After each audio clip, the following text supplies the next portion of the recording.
ఫలిస్తే చూడాలని నేల మీద రైతు కల, నీవు ఫలించుట చూడాలని నిన్ను నాటెను నీ తండ్రి ఇలా. భూమి ఫలిస్తే చూడాలని నేల మీద రైతు కల, నీవు ఫలించుట చూడాలని నిన్ను నాటెను నీ తండ్రి ఇలా. ఊర్వలోకపు రైతులు చేసే వ్యవసాయంలో నరమొక్కల ఆత్మ ఫలములు ఫలించాలని ప్రేమతో నాటిన విత్తులం. ఒకే తండ్రి సంతానం ఈ భూమి మీద ప్రతి జననం, ఒకే రీతిగా ఎదగాలన్నది నాటిన దేవుని శాసనం. ప్రేమ విశ్వాసం సమాధానం సాత్వికం ఏకశాంతం దయాళుత్వం సంతసం మంచితనము అనుఫలములియబడును. భూమి ఫలిస్తే చూడాలని నేల మీద రైతు కల, నీవు ఫలించుట చూడాలని నిన్ను నాటెను నీ తండ్రిలా.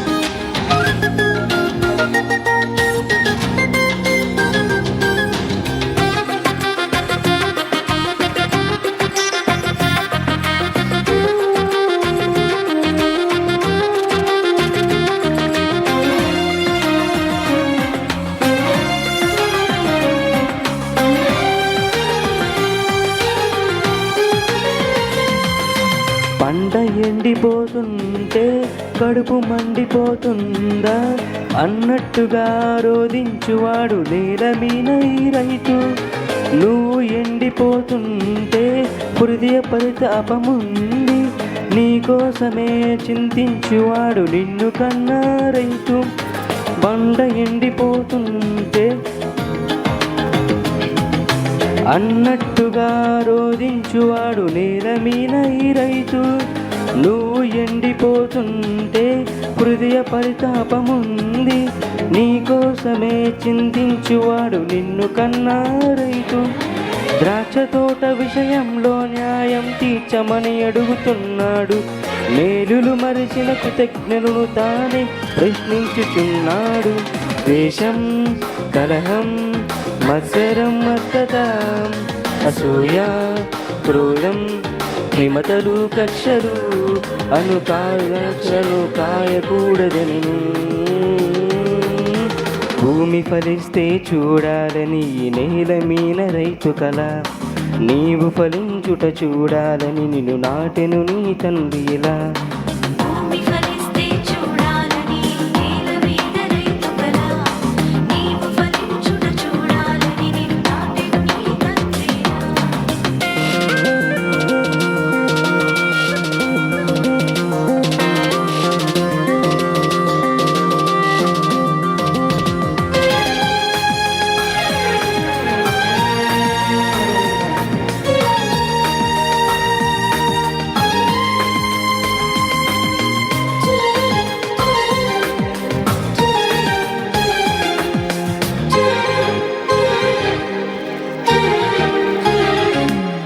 సంఘమంటే వ్యవసాయం, ప్రభువు కోరు ఫలసాయం, సమృద్ధి అయి నీతి ఫలములతో నిండుకొనుటయే న్యాయం.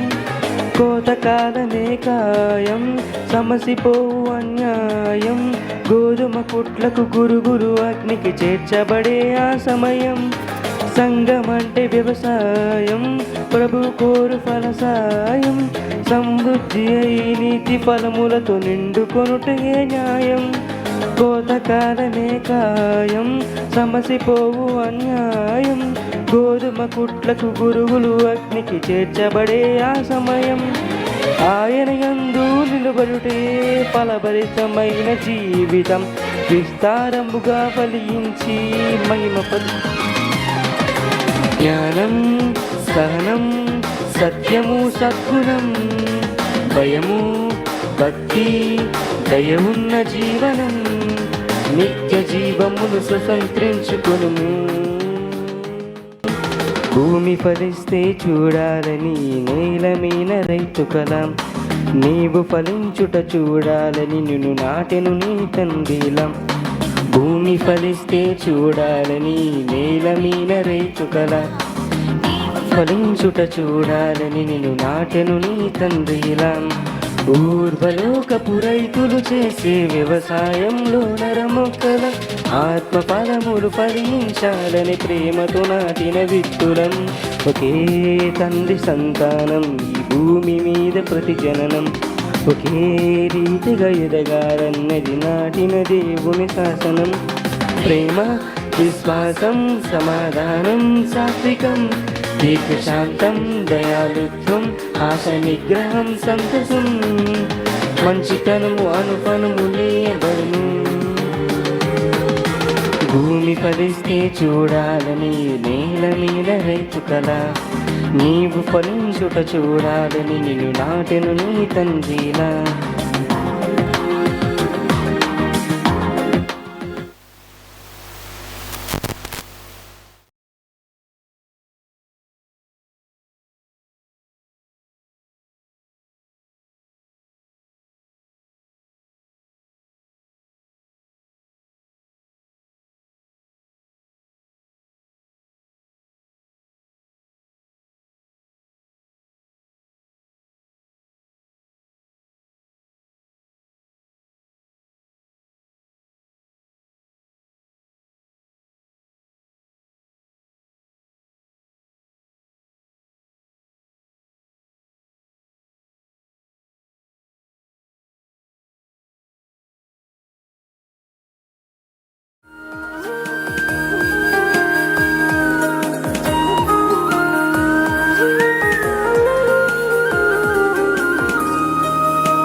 పుట్టుక నెడంత నడక రేపేమో చితిక మున్నాళ్ళ బ్రతుక భోగాలు కావాలంటే పాదం భూమిని చుట్టేశాక ఆగాలి ఏదో చోట కాలం మొత్తం పూర్తయ్యాక నాదంటే నాదనుకుంటూ ఎంతో కొంత పోగేశాక నా వెంట వచ్చేదేదని చూస్తే శూన్యం అంతా వెనుక నిన్నేగా పుట్టుక నేడంత నడక రేపేమో చితిక మున్నాళ్ళ బ్రతుక సదా పదజారే సావర్గ సరగ సరగ మగ గబబన దబ దబ గవరే గమబ గబబ సదా గబబదని నిద సాని దబ మగరే గబబద సా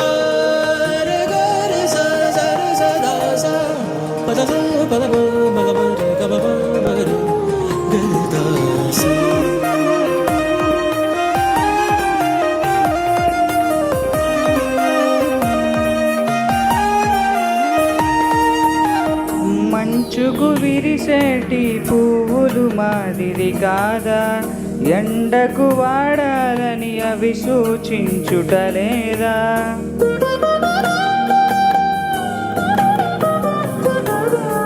తేనుందని మురిసేలోగా తుమ్మెదరాదా మాయగా మకరందం పువ్వును విడిచిపోదా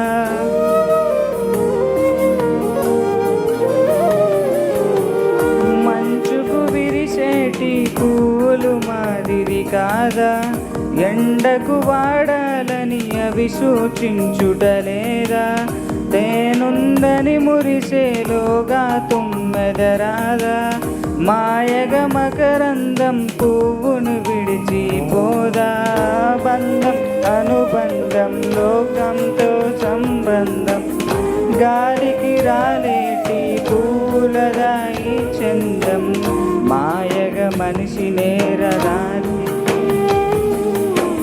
నిన్నేగా నేడంత నడక రేపే బ్రతుకా.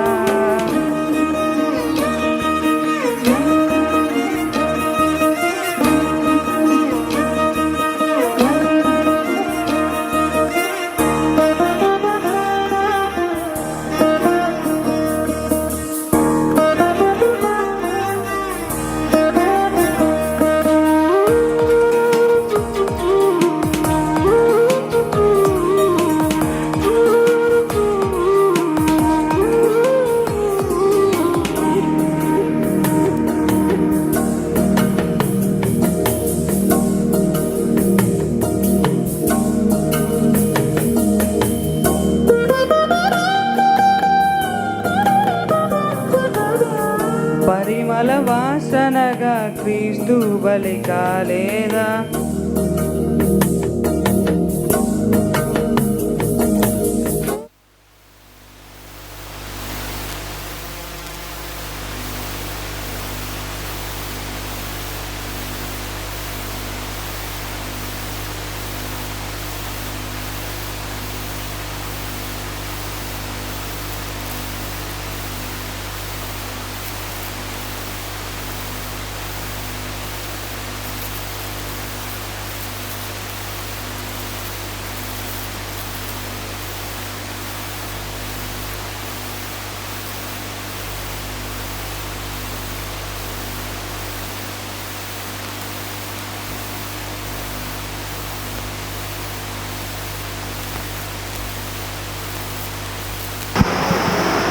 నన్నెంతగానో ప్రేమించెను, నన్నెంతగానో కరుణించెను నా యేసుడు.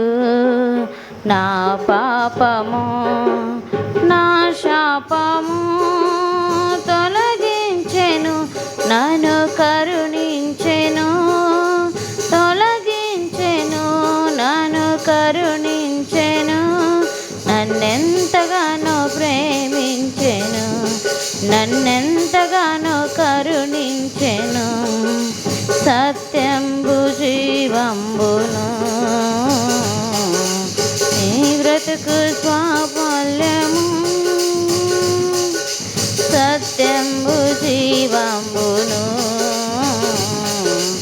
ఈ బ్రతుకు స్వాఫల్యము. నేర్పించెను నాకు చూపించెను, నేర్పించెను నాకు చూపించెను. వర్ణించగాలేను ఆ ప్రభువును, వర్ణించగాలేను ఆ ప్రభువును. నన్నెంతగానో ప్రేమించెను, నన్నెంతగానో కరుణించెను నా యేసుడు. నా పాపము నా శాపము తొలగించెను, నన్ను కరుణించెను, తొలగించెను, నన్ను కరుణించెను. నన్నెంతగానో ప్రేమించెను, నన్నెంతగానో కరుణించెను. సాతాను బంధాలలో జీవపుడంబాలలో, సాతాను బంధాలలో జీవపుడంబాలలో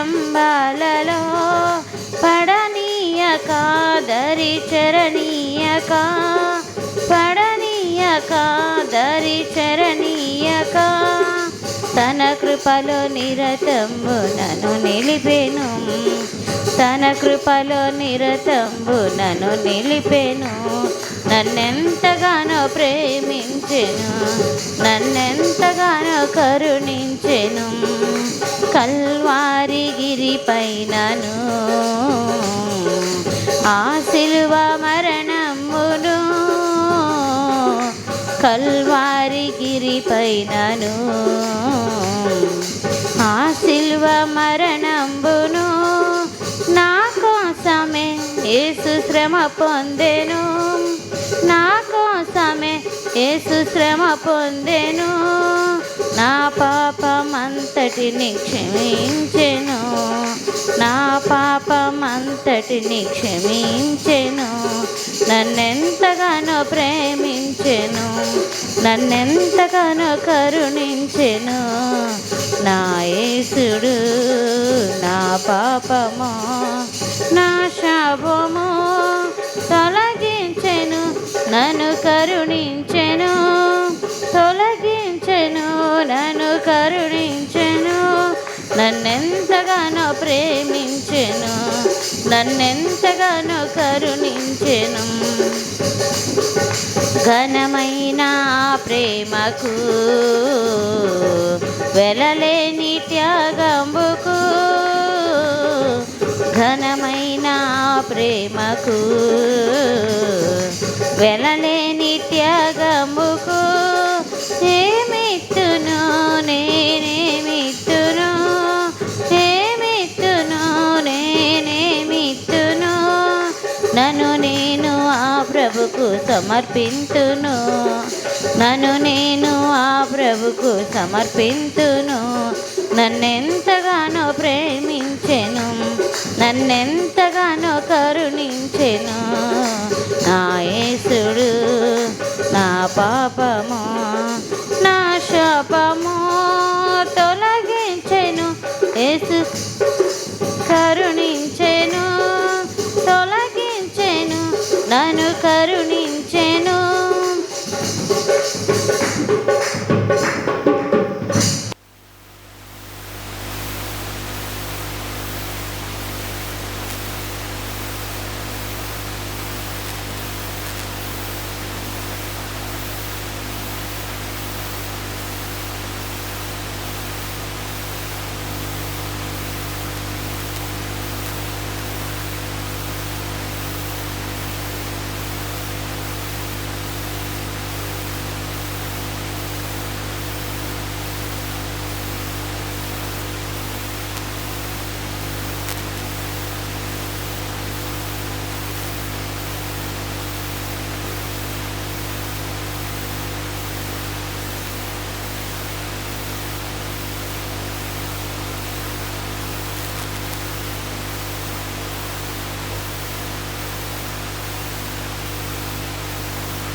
దేవుడే నిజమైన మన తండ్రి,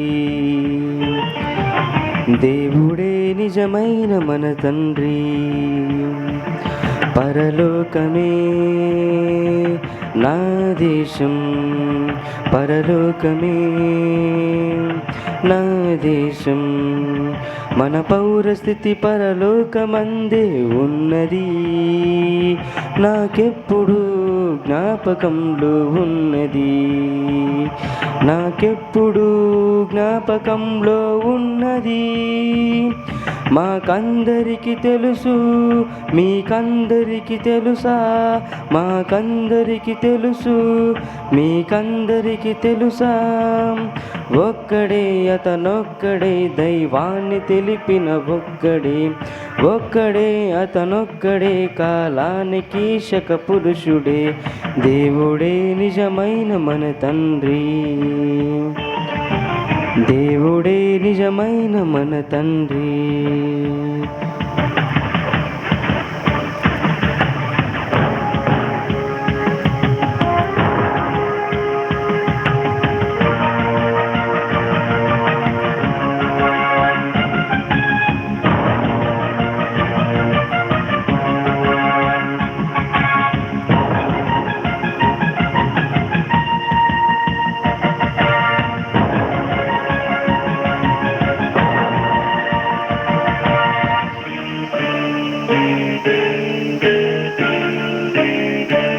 భారతీయులే మాత్రమే నా సోదరులా, ప్రపంచంలో మనుషులంతా సోదరులే.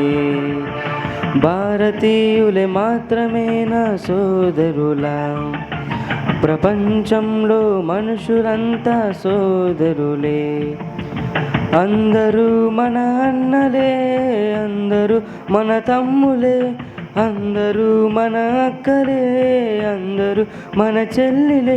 అది తెలుసుకొని జీవించాలి, అది తెలుసుకొని ప్రేమించాలి.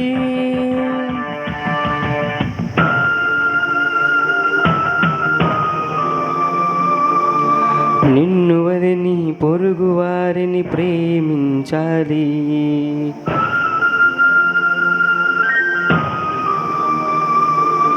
నిన్ను వలె నీ పొరుగు వారిని ప్రేమించాలి. నీ శత్రువైన ప్రేమించి నువ్వు మార్చాలి. నిన్ను వలె నీ పొరుగు వారిని ప్రేమించాలి. నీ శత్రువైన ప్రేమించి నువ్వు మార్చాలి. ఆ దేవుడే మనిషికిచ్చినది పని, ఆ దేవుడే మనిషికిచ్చినది పని. ఆ పనిని చేస్తే స్వర్గమే, అది తెలిపినది బైబిలే.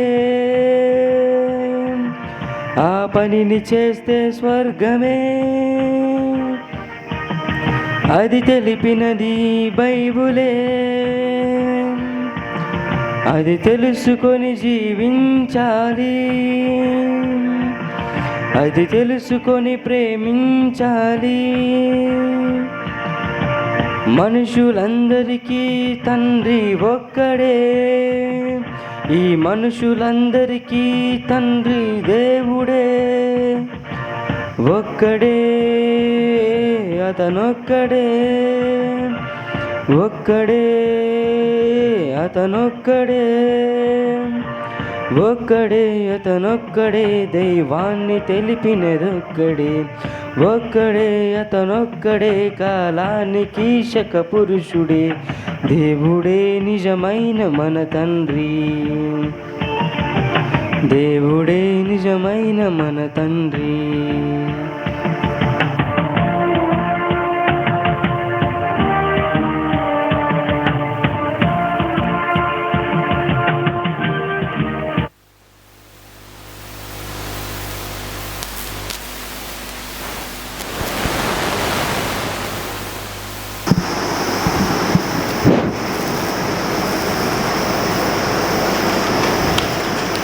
కన్నులుండి చూడలేవా యేసు మహిమను, చెవులుండి వినలేవా యేసు మాటను. కనులుండి చూడలేవా యేసు మహిమను, చెవులుండి వినలేవా యేసు మాటను, నలుకుండి పాడలేవా యేసు పాటను, కాళ్ళుండి నడువలేవా యేసు బాటలో, నలుకుండి పాడలేవా యేసు పాటను, కాళ్ళుండి నడువలేవా యేసు బాటలో, కన్నులుండి చూడలేవా యేసు మహిమను, చెవులుండి వినలేవా యేసు మాటను, చెడును చూడకుండా నీ కనులను, చెడును పలుకకుండా నీ నాలుకను, చెడును పలుకకుండా నీ కనులను, చెడును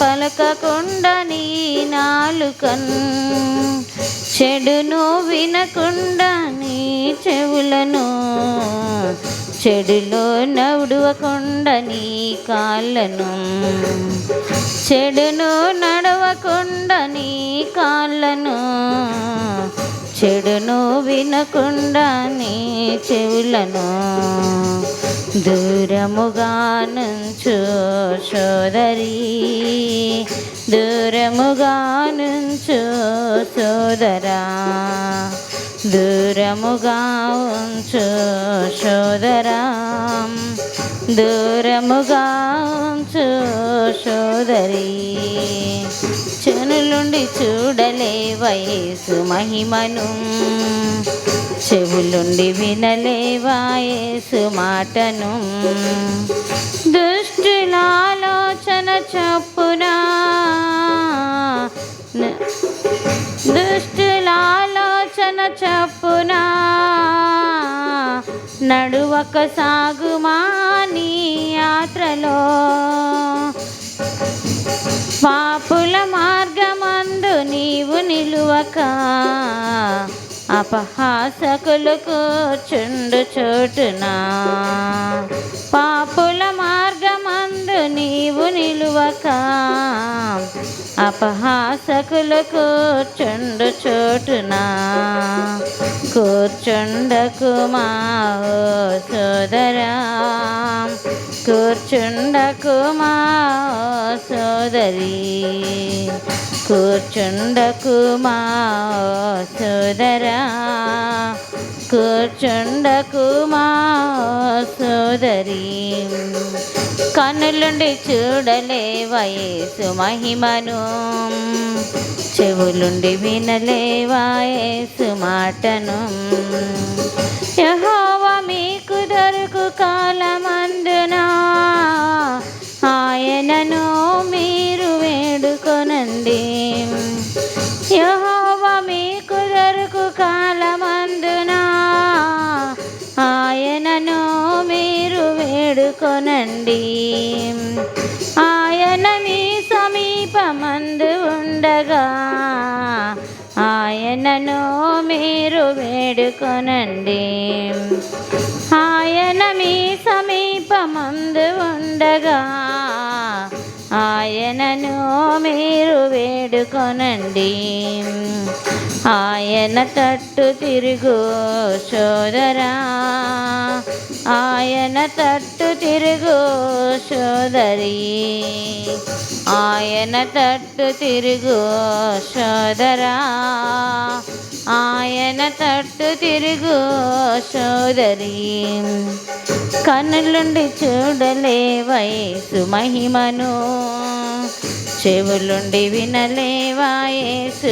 మాటను, నలుకుండి పాడలేవా యేసు పాటను, కాళ్ళుండి నడువలేవా యేసు బాటలో, నలుకుండి పాడలేవా యేసు పాటను, కాళ్ళుండి నడువలేవా యేసు బాటను, కూర్చుండకుమా ఓ సోదరా, కూర్చుండకుమా ఓ సోదరి, కూర్చుండకుమా ఓ సోదరా, కూర్చుండకుమా సోదరి.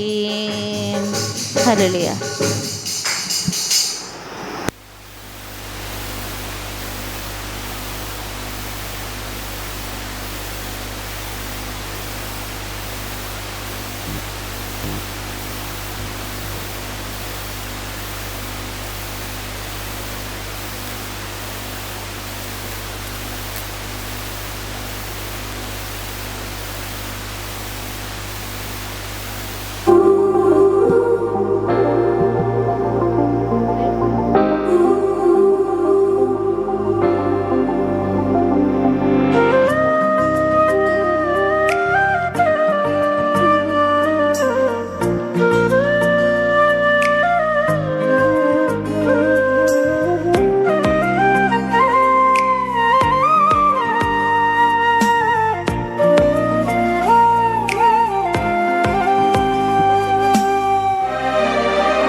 ఎవరికి ఎవరు ఈ లోకములో ఎంతవరకు మనకి బంధము? ఎవరికి ఎవరు ఈ లోకములో ఎంతవరకు మనకి బంధము? ఎవరికి ఎవరు సొంతము? ఎవరికి ఎవరు శాశ్వతము? ఎవరికి ఎవరు సొంతము? ఎవరికి ఎవరు శాశ్వతము? మన జీవితం ఒక యాత్ర, మన గమ్యమే ఆ యేసు. మన జీవితం ఒక పరీక్ష, దాన్ని గెలవడమే మన తపన. మన జీవితం ఒక యాత్ర, మన గమ్యమే ఆ యేసు. మన జీవితం ఒక పరీక్ష, దాని గెలవడమే మన తపన.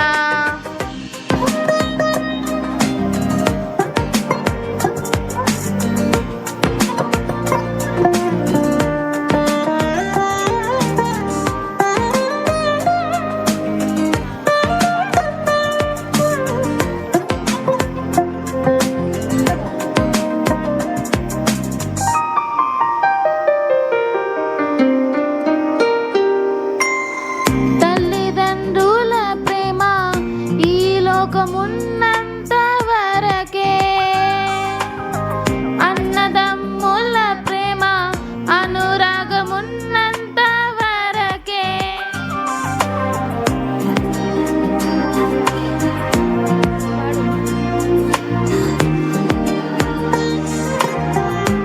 తండ్రుల ప్రేమ ఈ లోకమున్నంత వరకే.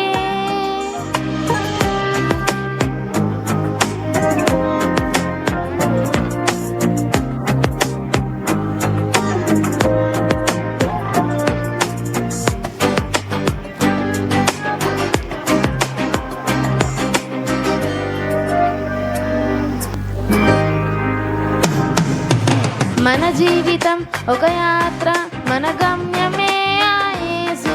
మన జీవితం ఒక పరీక్ష, దాన్ని గెలవడమే మన తపన. మన జీవితం ఒక యాత్ర, మన గమ్యమే ఆ యేసు. మన జీవితం ఒక పరీక్ష, దాన్ని గెలవడమే మన తపన.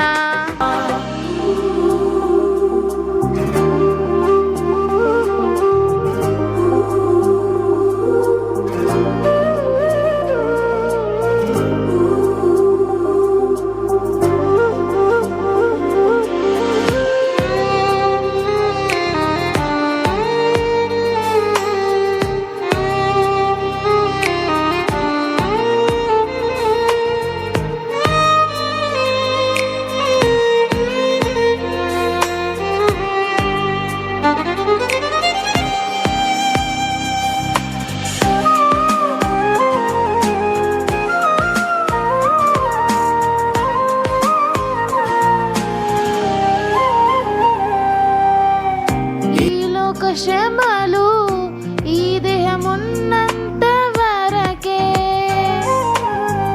ఈ లోక శోధనలు క్రీస్తులో నిలిచేంత వరకే. ఈ శ్రమలు ఈ దేహమున్నంత వరకే,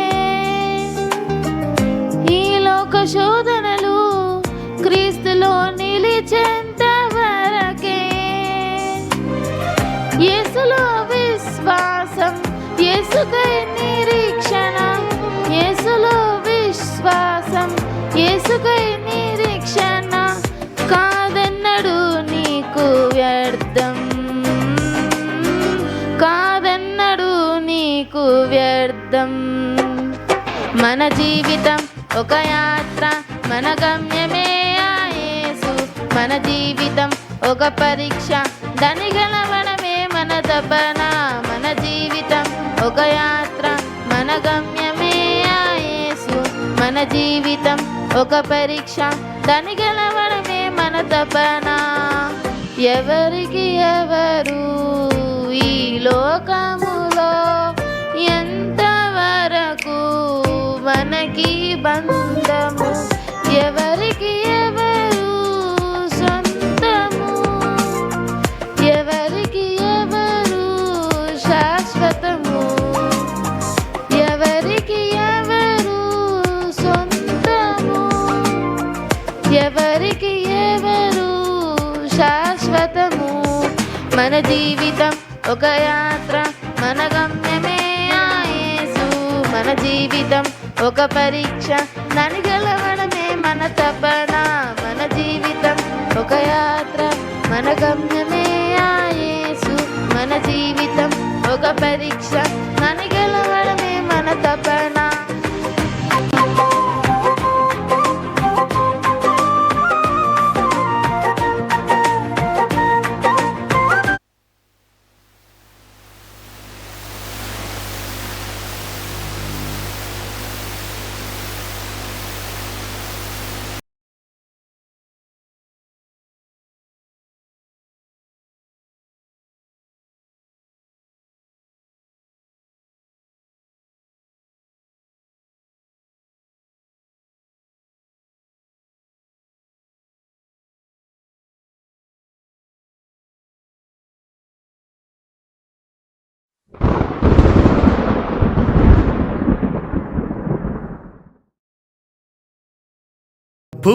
భూనివాసులే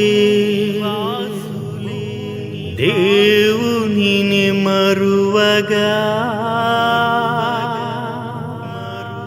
పాపమే మనుష్యులందు నివసింపగా.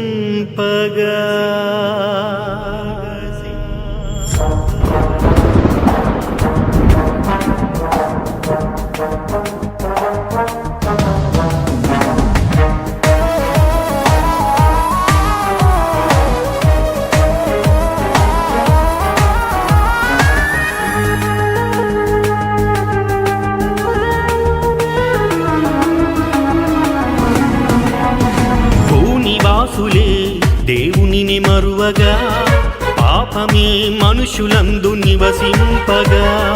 భూనివాసులే దేవునిని మరువగా, పాపమే మనుషులందు నివసింపగా.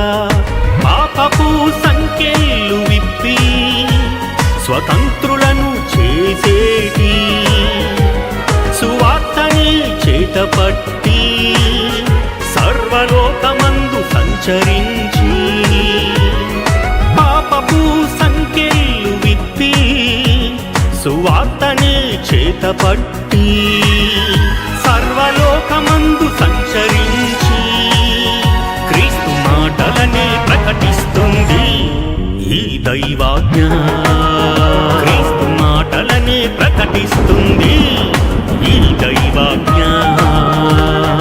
భూనివాసులే దేవునిని మరువగా, పాపమే మనుషులందు నివసింపగా.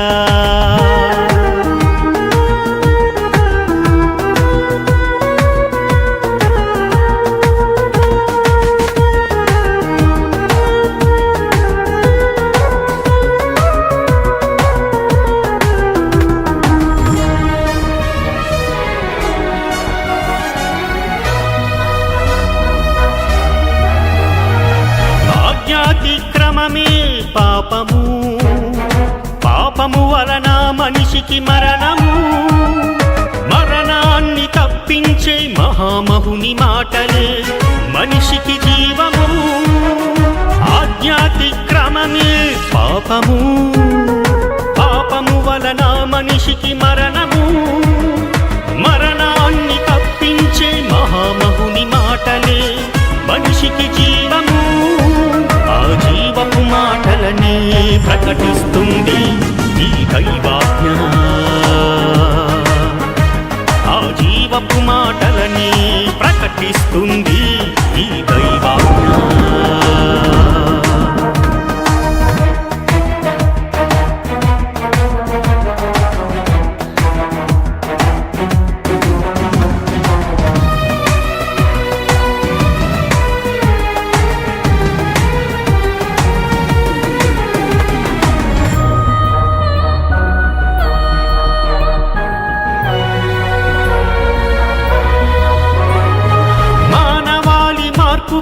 దేవుడు వ్రాయించిన ఈ ఆజ్ఞలను మనుషుల మేలుకై ప్రభు చెప్పిన మార్గమే సర్వసత్యము. మానవాళి మార్పుకై దేవుడు వ్రాయించిన ఈ ఆజ్ఞలను మనుషుల మేలుకై ప్రభు చెప్పిన మార్గమే సర్వసత్యము. సువార్తనే ప్రతి చోట చాటిస్తుంది ఈ దైవాజ్ఞ. సువార్తనే ప్రతి చోట చాటిస్తుంది ఈ దైవాజ్ఞ. నిజామాబాద్ జిల్లాలో దారుణం జరిగింది. వేరే కులం వ్యక్తిని ప్రేమించిందనే కోపంతో కన్న కూతురిని హత్య చేశాడు తండ్రి.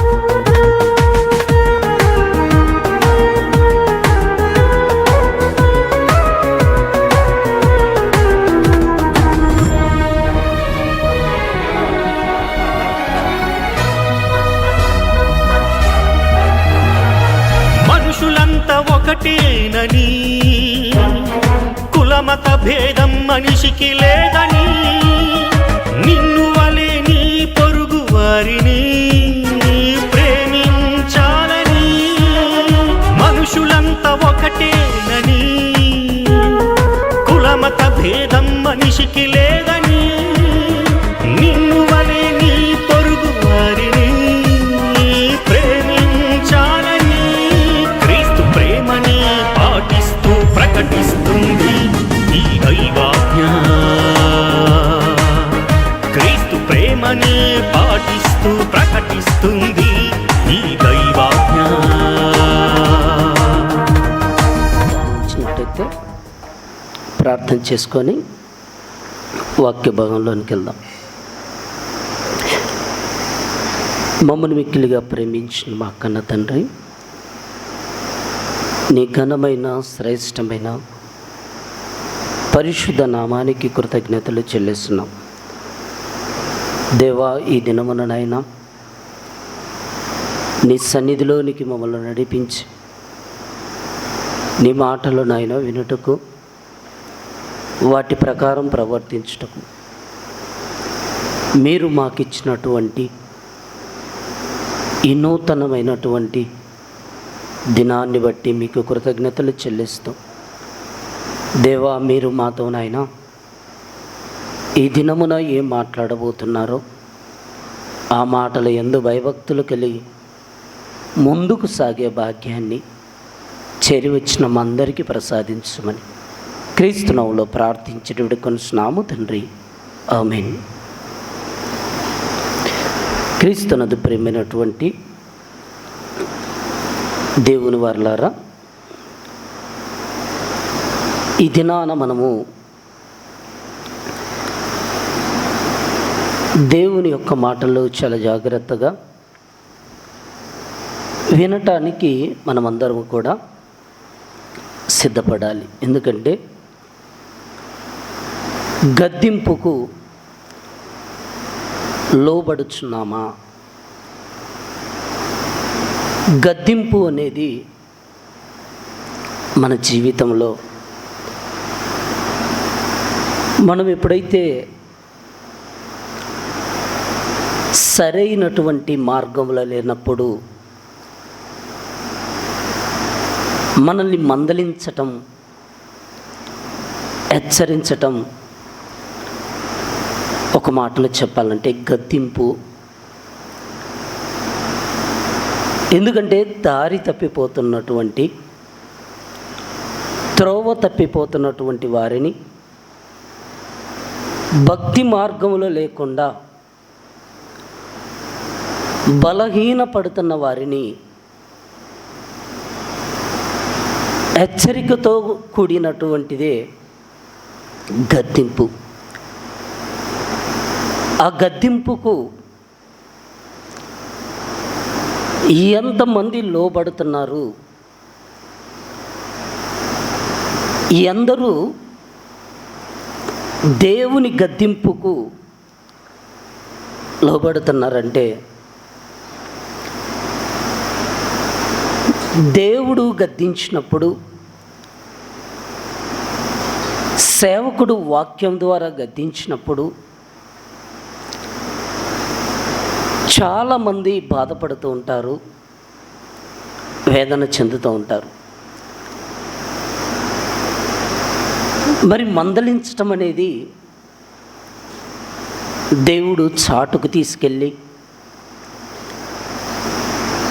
పక్కన పెట్టి నువ్వు మందలించమని చెప్పలేదు. భయపడు నిమిత్తము అందరి ఎదుట అంటాడండి అన్నమాట. బైబిల్లో మనం చూడగలిగితే తిమోతికి రాసినటువంటి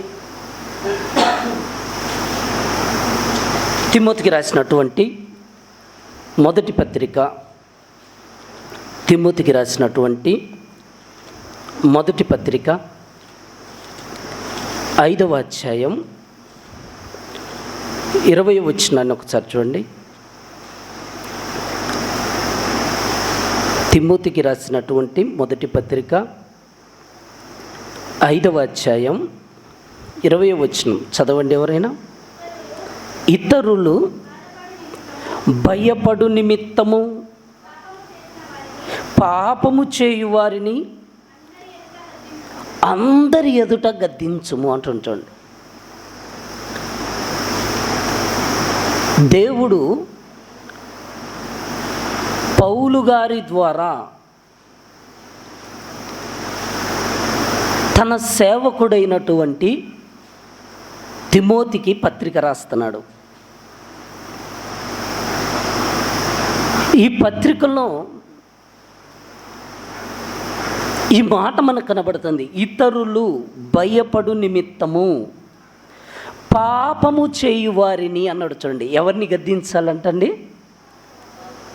పాపము చేయు వారిని అందరి ఎదుట గద్దించుము అని దేవుడికి రాయించాడు. తప్పు చేసినప్పుడు అది మత కుటుంబీకులైనా పక్కవారైనా ఎవరినైనా కూడా మనం ఎలా గద్దించాలంటే అందరి ఎదుట. ఎందుకంటే ఇక భయపడాలి. తప్పు చేయటానికి, పాపము చేయటానికి, దేవునికి వ్యతిరేకంగా నడుచుకోకుండా ఉండటానికి అందరి ఎదుట ఏం చేయాలంటే గద్దించాలంటండి. తప్పు చేస్తున్నావు, ఈ తప్పును నువ్వు మరొకసారి చేయకూడదు అని చెప్పటానికి దేవుడు తన గ్రంథములో ముందుగానే దేవుడు రాయించాడండి. ఈరోజు తప్పు చేసినటువంటి వారిని లాలించి జోకొట్టి నిద్రపుచ్చమని బైబిల్ ఎక్కడ చెప్పటం లేదండి. దేవుని గద్దింపుకు, సేవకుని గద్దింపుకు ప్రతి మనిషి కూడా లోబడేటట్లుగా దేవుడు తన గ్రంథాన్ని ముందుగానే రాయించి పెట్టాడండి. మార్పు చెందాలని, మనిషి తన మనస్సును మార్చుకోవాలని దేవుడు ఈ గ్రంథాన్ని రాయించి పెట్టాడు. ఎన్నిసార్లు గద్దించినను లోబడలేదనుకోండి, ఎన్నిసార్లు గద్దించినను దాన్ని తిరస్కరించి వాక్యానికి లోబడలేదనుకోండి, అలాంటప్పుడు కూడా దేవుడు ఏం చెప్పాడో తెలుసా? నీకు ఎన్నోసార్లు వాక్యం చెప్పినా, నిన్ను ఎన్నోసార్లు వాక్యము చేత సరిచేయాలని చూసినా నువ్వు మారకపోతే దేవుడు ఏం చెప్తున్నాడో ఒకసారి మనం చూడగలిగితే సామెతల గ్రంథం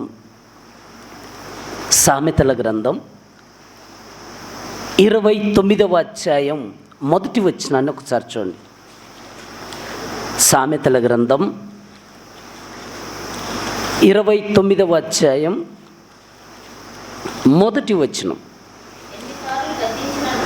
ఎన్నిసార్లు గద్దించినను లోబడని వాడు మరి తిరుగు లేకుండా హఠాత్తుగా నాశనమైపోతాడంట. చూడండి, ఎన్నిసార్లు గద్దించినా లోబడనటువంటి వారు ఏమైపోతారంటే నాశనానికి వెళ్ళిపోతారు అని చెప్తున్నాడండి.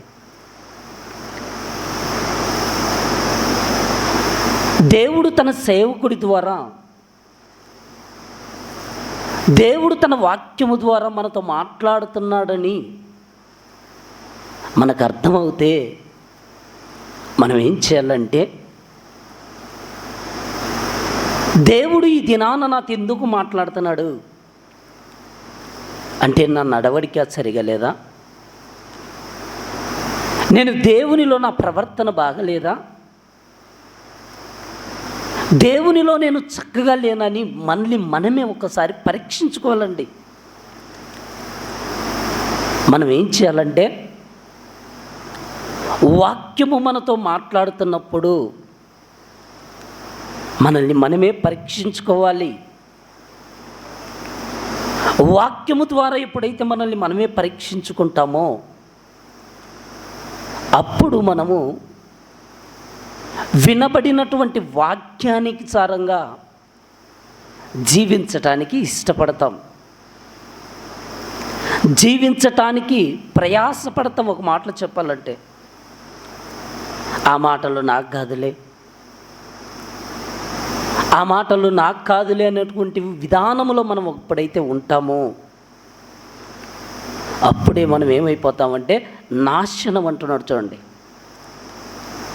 ఎన్నిసార్లు గద్దించినను లోబడకపోతే హఠాత్తుగంట. చూడండి,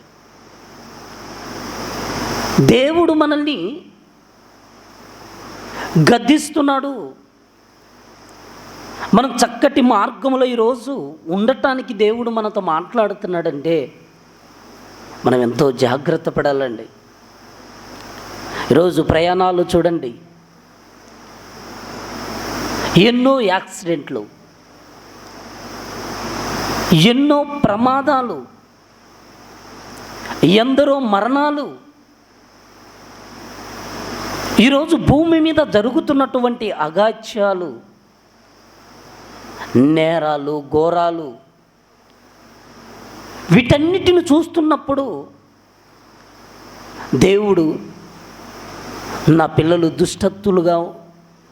దుష్టత్వంలో ఉండి మరణించకూడదు,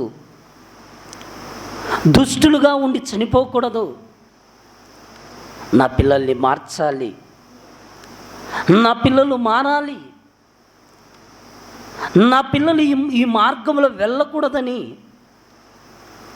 దేవుడు రాయించినటువంటి మాటలు ఈ గ్రంథంలో ఉన్నాయండి. అదే బైబిల్. ఈరోజు బైబిల్ను ప్రకటిస్తున్నప్పటికీ కూడా ఎంతోమంది ఆటంకపరుస్తూ కరపత్రాలను పంచినా బాధపడుతున్నారు, కరపత్రికలు పంచినా భయపడుతున్నారు. గద్దింపుకు కాదండి, ఈరోజు ఒక కరపత్రికకు కూడా భయపడిపోయేటువంటి పరిస్థితి నేడున్నటువంటి సమాజంలో మనుషులు కనబడుతున్నారు. మనం చూస్తున్నాం ఫేస్బుక్ల ద్వారా, ఈరోజు ఉన్నటువంటి నెట్వర్క్ ద్వారా ఎక్కడో జరుగుతున్నటువంటి దానిని కూడా మనం ఈరోజు మన ఇంట్లో కూర్చొని జరిగినటువంటి ప్రతి సంఘటనను కూడా సెల్ ఫోన్ ద్వారా ఈరోజు చూడగలుగుతున్నాం, టీవీల ద్వారా ఈరోజు చూడగలుగుతున్నాం. కానీ దేవుని మనస్సుని ఈరోజు మనం తెలుసుకోవాలంటే టీవీ ద్వారా కాదు, బైబిలులో రాయబడినటువంటి ఈ మాటల ద్వారా మనం అందరము కూడా విశ్వాస విషయములో స్థిరపడటానికి రాయించాడండి. విశ్వాస విషయంలో మనం అందరము కూడా ఎలా ఉండాలంటే స్థిరంగా ఉండటానికి దేవుడు మనతో మాట్లాడుతున్నాడు. మనమేమనుకుంటామంటే నేను స్థిరంగా ఉన్నాను, నేను బలంగా ఉన్నాను, ఈ మాటలు నాకు అవసరత లేదన్నటువంటి బలహీనమైనటువంటి స్థితిలో ఈరోజు ఎంతోమంది ఉన్నారండి. ఈ మాటలు మాకు అవసరత లేదు, నీ గద్దింపు మాకు అవసరత లేదు అనుకునే వాళ్ళు చాలామంది ఉన్నారు. అది బైబిల్లో కూడా కనబడతారు. కానీ విశ్వాస విషయములో మనము ఎలా ఉండాలని కోరుకుంటున్నాడో పౌలు గారు తీతుకు ఒక మాట రాస్తున్నాడండి. తీతు పత్రిక 1వ అధ్యాయం, తీతు పత్రిక 1వ అధ్యాయం 13వ వచనాన్ని ఒకసారి చూడండి. తీతు పత్రిక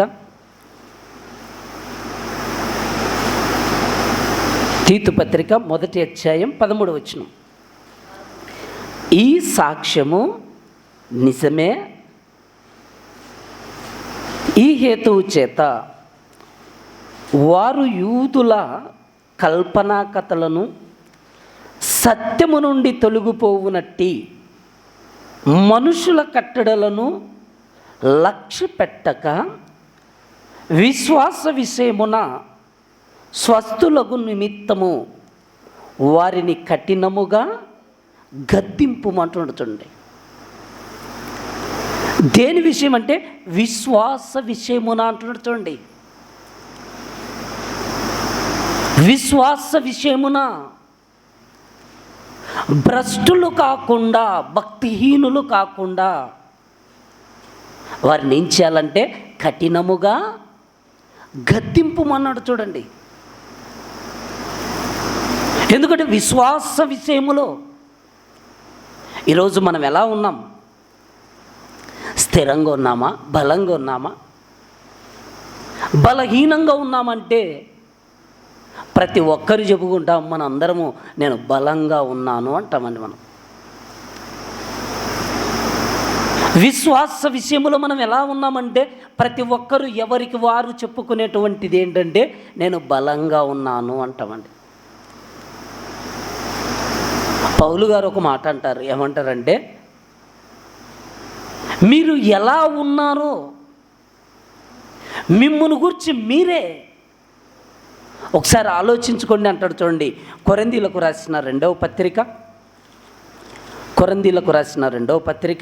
13వ అధ్యాయం, కొరింథీయులకు రాసిన 2వ పత్రిక 13వ అధ్యాయం 5వ వచనం.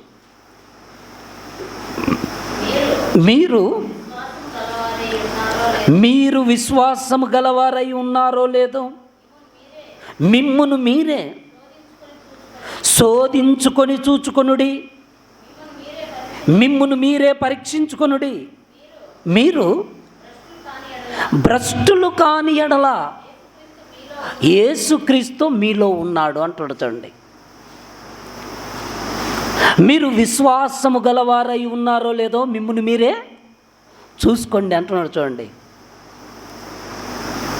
మీరు భ్రష్టులైతే మీలో క్రీస్తు లేడు, మీరు భ్రష్టులు కాకపోతే క్రీస్తు మీలో ఉన్నాడు అని చెప్తున్నాడండి. మన మనస్సాక్షి మనకు తెలియచేస్తుంటుంది, క్రీస్తు మనలో ఉన్నాడా? దేవుని యొక్క వాక్యానుసారంగా మనం బ్రతుకుతున్నామా? దేవుడు నడవమన్నటువంటి ఆ మార్గములో ఈరోజు మనం నడవగలిగితే మన విశ్వాసులమండి. విశ్వాస విషయంలో త్రుట్లిపోతూ, సత్య మార్గము నుంచి తొలగిపోతూ, లోకాశలకు లొంగిపోతూ, శరీర కోరికలను ఈరోజు తీర్చుకుంటూ బలహీనమైనటువంటి బ్రతుకు మనం బ్రతికితే ఆ దేవుడు అంటున్నాడు, మీరు విశ్వాసము గలవారై ఉన్నారో లేదో మిమ్మును మీరే శోధించుకోండి అంటున్నాడు. చూడండి, మనందరికీ చెబుతున్నాడు. మనందరం అంటండి, మన మార్గం మనకి ఎలా ఉంటుందంటే నా మార్గమే కరెక్ట్ అనిపించదండి. ఎవరి దృష్టికి వారు గొప్పవారుగానే కనబడతారండి. మనం వెళ్తున్నటువంటి మార్గం మన దృష్టికి ఎలా ఉంటుందంటే నేను వెళ్తున్న మార్గం కరెక్టు అంటామండి. నేను వెళ్తున్నది కరెక్టు, ఎదుటివారు వెళ్తున్నది తప్పు అంటారండి. వాక్యం కూడా ఏమంటుందంటే నీలో ఉన్న తప్పును నువ్వు కప్పిపెట్టుకుంటూ ఎదుటివారి యొక్క తప్పిదాన్ని చూపించటానికి నువ్వు ముందుకెళ్తున్నావని సామెతల గ్రంథంలో ఒక చక్కటి మాట రాయబడిందండి. సామెతల గ్రంథం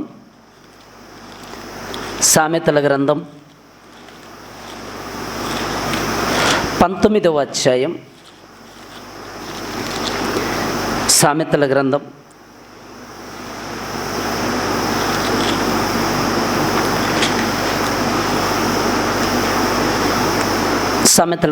21వ అధ్యాయం చూడండి, చక్కగా రాయబడింది అక్కడ. సామెతల గ్రంథం 21వ అధ్యాయం 2వ వచనం.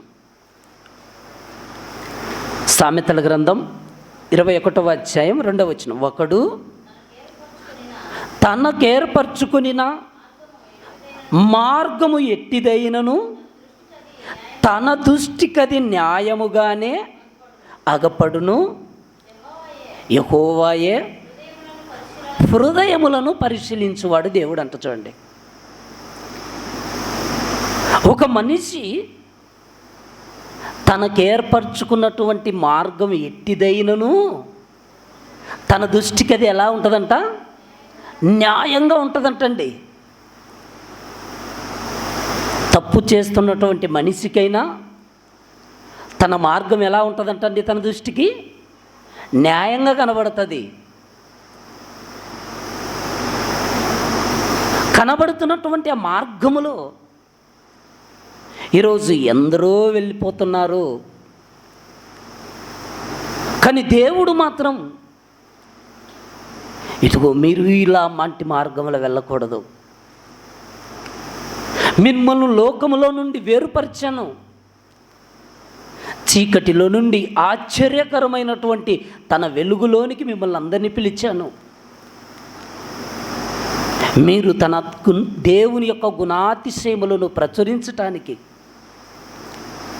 దేవుని యొక్క చక్కటి మార్గములను తెలియచేయటానికి దేవుడు మనందరినీ కూడా లోకంలోంచి పిలిచాడు. కానీ పిలిచినటువంటి దేవునికి వ్యతిరేకంగా ఈరోజు బ్రతుకుతున్నామండి. దేవుడేమో మనల్ని ఎలా బ్రతకాలనుకున్నాడంటే భక్తిగా బ్రతకాలనుకున్నాడండి. భక్తిగా బ్రతకాలి, భక్తి గలవారమని చెప్పుకుంటూ దాని శక్తిని ఆశ్రయించనటువంటి స్థితిలో ఈరోజు ఎందరో బ్రతుకుతున్నారండి. పైకి ఎలా ఉంటారంటే భక్తి గలవారు, పైకి ఎలా ఉంటారంటే భక్తి, పైకి భక్తి, మేము దేవుని ఎరిగాము, మేము దేవుని పిల్లలం అని చెప్పుకునేంత రీతిలో ఈరోజు భూమి మీద మనిషి ఉండి దాని శక్తిని ఆశ్రయించలేదంటండి. అందుకే పౌలు గారు బాధపడుతూ తీతుకు పత్రిక రాస్తూ విశ్వాస విషయములో కఠినముగా గద్దించుము అని చెబుతూ ఇంకా అంటున్నాడు. చూడండి, కఠినముగా గద్దించుమంటూ తీతుకు రాసిన పత్రిక మొదటి అధ్యాయం 16వ వచనానికి వచ్చాక చెప్తున్నాడు చూడండి. 13వ వచనములో విశ్వాస విషయమై విశ్వాస విషయమున స్వస్థులకు నిమిత్తము వారిని కఠినముగా గద్దించుమంటూ 16వ వచనానికి దేవుని ఎరుగుదుమని వారు చెప్పుకొందురు కానీ అసహ్యులను అవిధేయులను ప్రతి సత్కార్య విషయమున భ్రష్టులై ఉండి తమ క్రియల వలన ఆయనను ఎరుగమన్నట్టున్నారంట. చూడండి, దేని బట్టి అండి? తమ క్రియల వలన అంటున్నాడు. చూడండి, తమ క్రియల వలన దేవుని ఎరుగమన్నట్టున్నారంట. చూడండి, ఈరోజు మనందరి క్రియలకు తగినట్టుగా దేవుడు ప్రతిఫలం ఇవ్వడానికి పరలోకమందున్నాడు. ప్రతివానికి జీతం ఇచ్చుటకు దేవుడు సిద్ధపరిచాడు. మనందరికీ జీతం దేవుడు ఇస్తాడు. అది మన బ్రతుకులను బట్టి, మన ప్రవర్తనను బట్టి, మన నడవడికను బట్టి దేవుడు మనందరికీ ప్రతిఫలం ఉంది. ఆ ప్రతిఫలానికి ముందుగా ఈ భూమి మీద దేవుడికి అవిధేయులుగా బ్రతుకుతూ, ఈ భూమి మీద అవిశ్వాసులుగా బ్రతుకుతూ, భక్తిహీనులుగా బ్రతుకుతూ, భ్రష్టులుగా బ్రతుకుతూ ఏమంటున్నారంటే దేవుని ఎరుగుదుమని వారు చెప్పుకుందరు కానీ అసహ్యులను అవిధేయులను ప్రతి సత్కార్య విషయమున భ్రష్టులై ఉండి తమ క్రియల వలన ఆయన ఎరుగమన్నట్టున్నారంట. చూడండి, దేవుని ఎరుగనన్నట్టుగా బ్రతుకుతుంటే ఇక గద్దించకుండా దేవుడు ఎలా ఉంటాడు చెప్పండి? దేవుని ఎరిగామని చెప్పుకుంటూ, దేవుని పిల్లలమన్నట్టుగా బ్రతుకుతూ, భక్తిహీనులుగా బ్రతుకుతున్నప్పుడు దేవుడు గద్దించటంటే ఖచ్చితంగా దేవుడు గద్దిస్తాడు. మన పిల్లలు తప్పు చేస్తే మనం ఎలాగైతే గద్దిస్తామో, మనందరము తప్పు చేస్తున్నప్పుడు పరలోకమందున్న కన్న తండ్రి కూడా మనందరినీ గద్దించటానికి, మనల్ని సరిచేయటానికి దేవుడు తన సేవకులను ఈ భూమి మీదకి రప్పించాడు.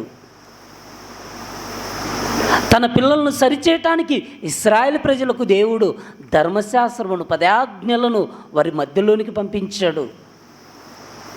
మీరు ఎలా ఉండాలంటే చక్కగా బ్రతకాలి, నిన్ను వలె నీ పొరుగువాన్ని ప్రేమించాలి, నీ పొరుగువాన్ని దేన్ని ఆశించకూడదు, దొంగిలించకూడదు, వ్యభిచరించకూడదు. ఇలాంటి ఆజ్ఞలు కలిగినటువంటి ధర్మశాస్త్రాన్ని ఇశ్రాయేలు ప్రజలకు ఇచ్చినా వారు లోబడలేదు దానికి. ఇశ్రాయేలు ప్రజలు లోబడనప్పుడు దేవుడు గద్దింపు కనబడుతుంది. ఓషియా గ్రంథములో ఒక మాట ఉందండి. ఓషియా గ్రంథం 4వ అధ్యాయం 4వ వచనాన్ని చూడండి. ఓషియా గ్రంథం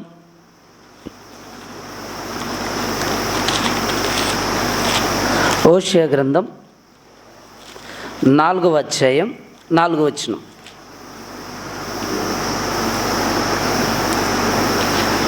ఒకడు మరొకనితో వాదించినను ప్రయోజనము లేదు, ఒకని గద్దించినను కార్యము కాకపోవును అంటాడు. చూడండి, ఒకని గద్దించినను, ఒకనిని గద్దించినను అంటున్నాడు. చూడండి, దేవుడు గద్దిస్తున్నాడండి. ఎందుకంటే మనిషి మారాలి, మనిషి మార్పు చెందాలి. మార్పు చెందటానికి దేవుడు ఏం చేస్తున్నాడంటే గద్దిస్తున్నాడు, సరిచేస్తున్నాడు. కానీ ఆయన సరిచేస్తున్నప్పుడు ఆయన మాటలకు లోబడే వాళ్ళు కావాలండి. ఈరోజు దేవుడి మాటకు లోబడే వాళ్ళు ఎవరున్నారు చెప్పండి? విందురని ఎవరితో మాట్లాడేదని అంటాడండి ప్రవక్త. విందురని నేను ఎవరితో మాట్లాడదు, వినుటకు వారికి మనసు లేదంటాడండి. అంటే మనసు లేనటువంటి మనుషుల మధ్య మనం బ్రతుకుతున్నప్పుడు దేవుడు మనతో మనకు మనసు లేకపోతే మనం మారాలని, మన మార్పు చెందాలని, దేవుని కోసం చక్కగా బ్రతకటానికి దేవుడు ఏం చేస్తున్నాడంటే తన సేవకులు ప్రవక్తలను పంపించాడు, న్యాయాధిపతులను పంపించాడు, పితరులను పంపించాడు, రాజులను పంపించాడు, యాజకులను నియమించాడు. దేవుడు ఎన్ని విధాలుగా ఎందరిని పంపించినా సమాజం చెడిపోయిందండి. సమాజంలో మార్పు చెందినటువంటి మనుషులండి. ఈరోజు మనం గద్దింపుకు లోబడకపోతే ఒకరోజు అనుకుంటామండి, నేను ఎట్లో ఆ గద్దింపుకు లోబడలేదనేటువంటి ఒకరోజు మనందరికీ వస్తుందండి.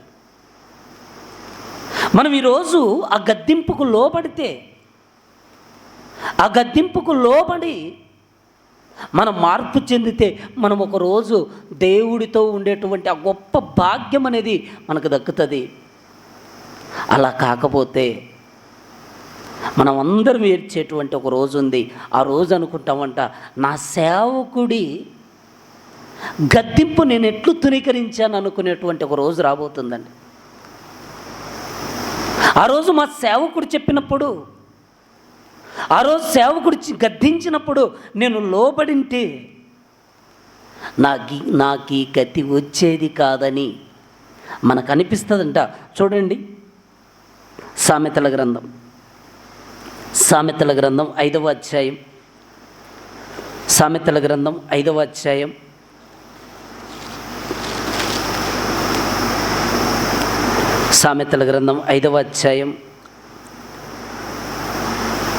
10వ వచనం, 11వ వచనం చూడండి. 11వ వచనం,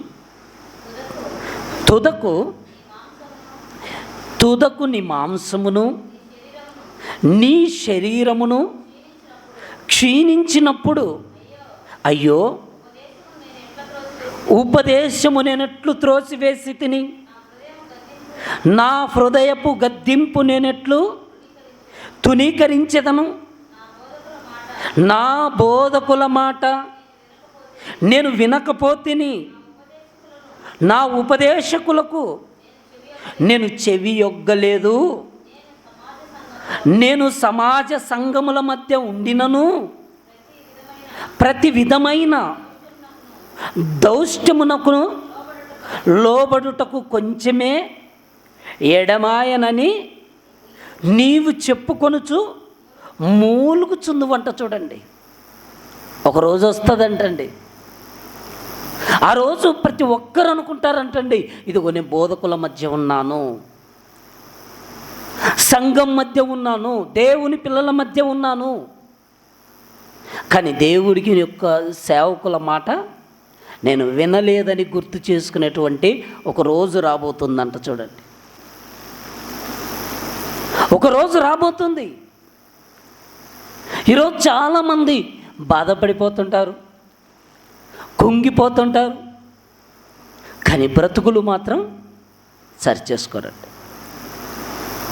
దేవుడు మన బ్రతుకును మనం సరిచేసుకోవటానికి దేవుడు తన గ్రంథాన్ని రాయించి పెట్టాడండి. నోవహు కాలములో దేవుడు భూలోకమును చూసినప్పుడు అది చెడిపోయి ఉండింది. చెడిపోయినటువంటి లోకములో ఉన్నటువంటి మనుషులను మార్చడానికి దేవుడు తన వాక్యమును మన కోసం ఇచ్చాడండి. తన మనస్సును మనకు బైబిలుగా రాయించి పెట్టాడండి. మనం మార్పు చెందాలని, మనం చక్కగా బ్రతకాలని. అందుకే దేవుడు మన ప్రవర్తన విషయంలో జాగ్రత్త పడమని మనకు చెప్తూ ఉంటాడండి. నువ్వు దేవుని మందిరమునకు పోవునప్పుడు నీ ప్రవర్తన జాగ్రత్త చూసుకో అంటున్నాడు. చూడండి, నువ్వు దేవుని మందిరమునకు పోవునప్పుడు నీ ప్రవర్తన జాగ్రత్త అంటున్నాడు చూడండి. ఇక్కడ అంటామంటండి మనము, అయ్యో ఉపదేశము నేనెట్లు త్రోసివేసి తిని, నా హృదయపు గద్దింపు నేనెట్లు తునీకరించెదను, నా బోధకుల మాట నేను వినకపోతిని, నా ఉపదేశకులకు నేను చెవియొగ్గలేదు అని చెప్పుకునేటువంటి ఒకరోజు అనేది మనకు రాబోతుందండి. అందుకే మనం ఎవరు చెప్పినా ఆ మాటలన్నీ కూడా ఎక్కడున్నాయంటే దేవుడి గ్రంథంలో ఉంటే మనం తీసుకోవాలండి. అది ఎవరు చెప్పినా బైబిల్లో ఆ మాటలు ఉంటే దాన్ని మనం అంగీకరించాలి, సమస్తము వినాలి, మేలైన దానిని చేపట్టమని దేవుడు చెప్పాడు. మేలైనటువంటి వాటి విషయంలో మనం ఏం కలిగి ఉండాలంటే జాగ్రత్త కలిగి ఉండాలి. ఆయన మా సేవకుడు కాదండి అనుకొని మనం ఒకవేళ వాటిని తునీకరించామనుకోండి, మనమే ప్రమాదంలో పడేటువంటి పరిస్థితి ఉంది. ఎందుకంటే మనం సరైనటువంటి మార్గంలో వెళ్ళనప్పుడు, మనకు అపాయం అన్నది ముందుందన్నప్పుడు తెలిసినప్పుడు, అది చిన్నవారు చెప్పిన పెద్దవారు చెప్పిన దానిని మనం ఖచ్చితంగా అంగీకరించి తీరాలండి. మనం అంగీకరిస్తే మనము ప్రమాదము నుండి తప్పించుకుంటాం. ఒకవేళ మనం దాన్ని అంగీకరించకపోతే మనం ప్రమాదములో పడి చనిపోయేటువంటి పరిస్థితి ఉంది. అందుకే అక్కడికి పోకముందే ఇక్కడ సొలొమోను సామెతల గ్రంథంలో రాయిస్తున్నాడు, ఒకరోజు వస్తుంది, సంఘం మధ్య సమాజం మధ్య ఉన్నాను, నా బోధకులు నాకు ఉపదేశం చేశారు, కానీ ఆ మాటలు నేను వినలేదు, ఆ మాటలు వినింటే నాకు ఈ స్థితి వచ్చేది కాదని మనం అనుకుంటామని దేవుడు ఎప్పుడో రాయించి పెట్టాడు చూడండి. అంటే మనం ఏం చేయాలంటే ఇప్పుడు బోధకుల మాట వినాలి. ఏదైతే వాక్యం మనకు వినబడుతుందో ఆ వాక్యానికి మనం ఏం చేయాలంటే అంగీకరించి లోబడాలి, దాన్ని గైకొనాలి. గైకొను వారు ధన్యులు అన్నాడు కదండి. ఇప్పుడు మనం గైకొనాలి,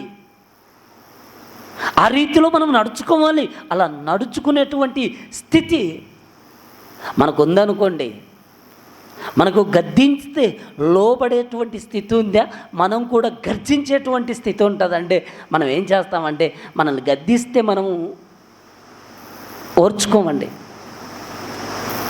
సామెతల్లో ఒక మాట ఉందండి, సామెతల గ్రంథం 13వ అధ్యాయం 1వ వచనం. సామెతల గ్రంథం 13వ అధ్యాయం 1వ వచనం చూడండి. తండ్రి శిక్షించిన కుమారుడు జ్ఞానము గలవాడగును, అపహాసకుడు అంటే గద్దింపుకు లోబడ్డంట చూడండి. తండ్రి శిక్షించిన కుమారుడు జ్ఞానం గలవాడవుతాడంట చూడండి. తండ్రి శిక్షించిన కుమారుడు జ్ఞానం గలవాడగును, అపహాసకుడు గద్దింపునకు లోబడ్డంటండి. గద్దిస్తున్నాం అనుకోండి, మనం సరిచేస్తున్నప్పుడు సరి చేసుకునేటువంటి స్థితి ఎవరికైతే ఉంటుందో వారు వివేకులు అవుతారంటండి, వాళ్ళు జ్ఞానవంతులు అవుతారండి. ఆ గద్దింపుకు లోబడకపోతే మనిషి ఏమవుతాడంటే హఠాత్తుగా నాశనం అయిపోతాడంట. అంటే గద్దింపు ఎవరు అంగీకరించారంటే అపహాసకులు, హేళన చేయటం, చెప్పానులే, చూశాములే అన్నటువంటి మాటలు చాలామంది అపహాస్యం చేస్తుంటారండి. అంటే చెప్పబడుతున్నటువంటి ఆ మాటలకు లోబడేటువంటి ఆ స్థితి ఉండదండి. అలా ఉండనప్పుడు మనిషి ఏం చేస్తాడంటే అపహాస్యం చేస్తుంటాడు, హేళన చేస్తుంటారు. అంటే ఒక మాటలు చెప్పాలంటే ఆ మాటలన్నిటిని కూడా తునీకరిస్తుంటారండి. తునీకరించినటువంటి వారు ఏమవుతాడంటే ఇక్కడ లోబడ్డంటారు చూడండి. నువ్వు దేవుడు నీతో మాట్లాడుతున్నప్పుడు ఆ మాటలను నువ్వు తునీకరిస్తున్నావంటే నువ్వు లోబడవు అనే అర్థం అండి. ఇంకొక మాట మనం బైబిల్లో చూడగలిగితే సామెతల గ్రంథం 10వ అధ్యాయం, సామెతల గ్రంథం 10వ అధ్యాయం 17వ వచనాన్ని కూడా చూడగలిగితే, ఉపదేశము అంగీకరించువాడు జీవ మార్గములో ఉన్నాడు, గద్దింపునకు లోబడినవాడు త్రోవ తప్పును అంటున్నాడు. చూడండి, ఉపదేశము కలిగినటువంటి మాటలు, జ్ఞానము కలిగినటువంటి మాటలు, ఆ గద్దింపు అన్నది మనకి ఆ దగ్గరికి ఎప్పుడైతే వచ్చినప్పుడు దానికి మనం లోబడలేదనుకోండి, అప్పుడు ఏమైపోతారంటే అండి, చాలామంది త్రోవ తప్పిపోతారంట. చూడండి, త్రోవ తప్పిపోవడానికి కారణం ఏంటంటే ఈరోజు మనము చెప్పబడుతున్నటువంటి ఆ మాటలను అంగీకరించకుండా, ఆ జీవ మార్గాన్ని తెలుసుకోకుండా, మనలో ఉన్నటువంటి బలహీనతను మనం తెలుసుకోకుండా, మనం ఒకవేళ ఆ గద్దింపునకు ఎదిరిస్తే, ఆ గద్దింపును మనము పక్కన పెడితే మనం ఏమైపోతామంటే త్రోవ తప్పి పోతాం, అంతే అండి. ఎవడు తవ్వుకున్న గుంతలో వాడే పడతాడంటారు కదండి, అట్లా అయిపోద్దండి మన పరిస్థితి. అంటే అలాంటి పరిస్థితి మనకు రాకుండా ఉండాలంటే మనం ఏం చేయాలంటే జీవ మార్గమును అంగీకరించాలి. ఉపదేశం అంగీకరించువాడు జీవ మార్గములో ఉన్నాడంట. చూడండి, ఈరోజు ఎంతమంది ఉన్నారు చెప్పండి?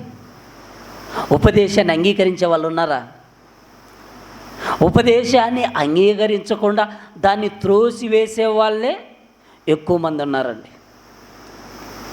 ఈరోజు వాక్యం చెప్పాలంటే భయం అయిపోతుందండి. ఎందుకో తెలుసా? ఈరోజు వాక్యం మనము దేవుడు రాయించినటువంటి ఈ మాటలు మనం చెబుతున్నప్పుడు ప్రతి ఒక్కరూ కూడా ఏమనుకుంటున్నారంటే ఇది నా గురించి ఏమో అన్నటువంటి బలహీనతలోనికి ఈరోజు వెళ్ళిపోతున్నారంటే మనిషి. ఈరోజు ఎంతోమంది ఈరోజు వాక్యం నా గురించి చెప్పాడండి అనుకునేటువంటి పరిస్థితి రోజు మనుషుల్లోనికి వస్తుందంటే ఇదిగో ఉపదేశమును అంగీకరించట్లేదండి. ఉపదేశమును అంగీకరించేవారు ఇదిగో తమలో ఉన్నటువంటి బలహీనతలను తొలగించుకొని భక్తి మార్గములో ముందుకెళ్ళిపోతారండి. చాలామంది ఏమనుకుంటే నన్ను అన్నారు, నా పిల్లల్ని అన్నారు, నా గురించే మాట్లాడారు, మా పిల్లలు అలాంటి వాళ్ళ, మా పిల్లలు అలాంటి వాళ్ళు, మా పిల్లలు యోబుకు బాబు లాంటి వాళ్ళు అని చెప్పుకునేటువంటి పరిస్థితి ఈరోజు ఎంతోమందిలో కనబడుతుంది. కానీ దేవుడు ఇక్కడ అంటున్నాడు, ఉపదేశమును అంగీకరించువాడు జీవ మార్గములున్నాడు, గద్దింపుకు లోబడనివాడు త్రోవ తప్పిపోతారు. అంతేనండి. వాక్యం చెప్పినప్పుడు ఆ వాక్యానికి సరైనటువంటి బ్రతకనప్పుడు వారి జీవితాలు ఏమైపోతాయంటే త్రోవ తప్పి పోతుంటాయి. అందుకే సామెతల గ్రంథం 15వ అధ్యాయంలో, సామెతల గ్రంథం 15వ అధ్యాయం 15వ వచనాన్ని ఒకసారి చూడండి. సామెతల గ్రంథం 15వ అధ్యాయం 15వ వచనం. సామెతల గ్రంథం 15వ అధ్యాయం 5వ వచనం. మూఢుడు తన తండ్రి చేయు శిక్షను తిరస్కరించును, గద్దింపునకు లోబడువాడు బుద్ధిమంతుడు అవుతాడంట. చూడండి, గద్దింపుకు లోబడువాడు ఏమవుతాడంటండి? బుద్ధిమంతుడు అవుతాడంటండి. అది తండ్రి శిక్షించిన, సంఘానికి సేవకుడు హెచ్చరిక చేసిన, సంఘంలో మనం ఏం చేయాలంటే మనం ఎక్కడైతే తప్పిపోతున్నామో, ఎక్కడైతే మనం దేవునికి వ్యతిరేకంగా నడుచుకుంటున్నామో ఆ మాటలు మనకు వినబడినప్పుడు మన జీవితాన్ని మనం ఏం చేయాలంటే సరి చేసుకోవాలని. అంతేనండి. మనం ఎప్పుడైతే మన జీవితాన్ని సరిచేసుకున్నప్పుడు మనం బుద్ధిమంతుల మార్గంలో వెళ్ళిపోతాం. మనం ఒకవేళ మనకు ఆ మాటలు మనల్ని అన్నాడని మనం బాధపడిపోతూ, మనం కృంగిపోతూ, మనం ఒకవేళ కుసించిపోతే, ఒకరోజు మనం ముందుగానే చదువుకున్నాం కదండి, ఇదిగో నేను ఉపదేశకుల మార్గటలు నేనెట్లు త్రోసివేసి తిననేటువంటి రోజు మనకు ఖచ్చితంగా సంభవిస్తుందండి. అది ఎవరికైనా, ఇక్కడ కూర్చున్న మనకైనా, ఆ మార్గంలో ఎవరైతే మనం వెళ్తామో అది ఖచ్చితంగా మనందరికీ సంభవిస్తుందని. అలా సంభవించకుండా ఉండాలంటే మనం ఏం చేయాలంటే ఉపదేశమును అంగీకరించాలి. సేవకుడు చెబుతున్న మాటలకు మనం ఏమి చేయాలంటే చెవి యొగ్గాలి. అనుదినము ఆయన గడప యొద్ద కూర్చొని మనం ఏం చేయాలంటే వాక్యాన్ని నేర్చుకునేటువంటి స్థితిలో మనం ఉండాలి. ఆ స్థితి ఈరోజు లేదండి. వాక్యమును అంగీకరించేటువంటి స్థితి లేదండి. గద్దింపుకు లోబడేటువంటి వాళ్ళు బుద్ధిమంతులు అంటండి. ఈరోజు గద్దింపుకి ఎవరు లోబడుతున్నారు చెప్పండి? అందుకే ప్రారంభంలోనే మీకు చదివించాను, ఏమన్నాడు? ఇతరులు భయపడు నిమిత్తము పాపము చేయు వారిని అందరి ఎదుట గద్దించుమన్నాడు. చూడండి, తప్పు చేస్తున్నారు అనుకోండి, గద్దించాలండి. మనల్ని దేవుడు ఎందుకు నిలబెట్టాడంటే ఒక సేవకుడుగా తప్పు చేస్తున్నటువంటి మనిషి ఆ తప్పుడు మార్గాన్ని విడిచిపెట్టాలి. ఇదిగో ఆ మార్గంలో నుంచి చక్కటి మార్గంలోనికి రావాలి. క్రీస్తు యేసు మార్గములో ఉండాలి. యేసుక్రీస్తు ప్రభుల వారు నేనే మార్గమును, నేనే సత్యమును, నేనే జీవమును, నా ద్వారానే తప్ప తండ్రి వద్దకు ఎవరు రాలేరని చెప్పాడు. అంటే యేసుక్రీస్తు ప్రభుల వారిలో సత్యము ఉంది.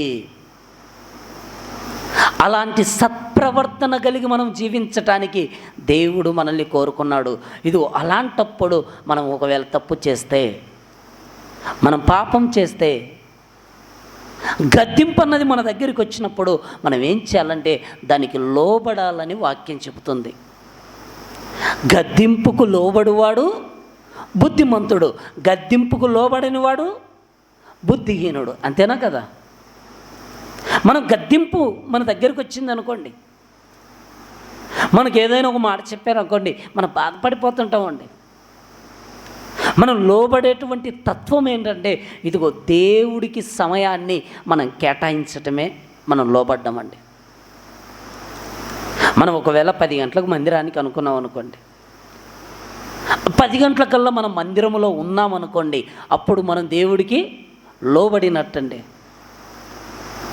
మనం టయానికి లేమనుకోండి, మనం ఒక మాట చెప్పుకోవచ్చండి, మనం దేవుడికి లోబడలేదు అని చెప్పుకోవాలి. అంటే మనం లోబడాలంటే ఏం చేయాలి?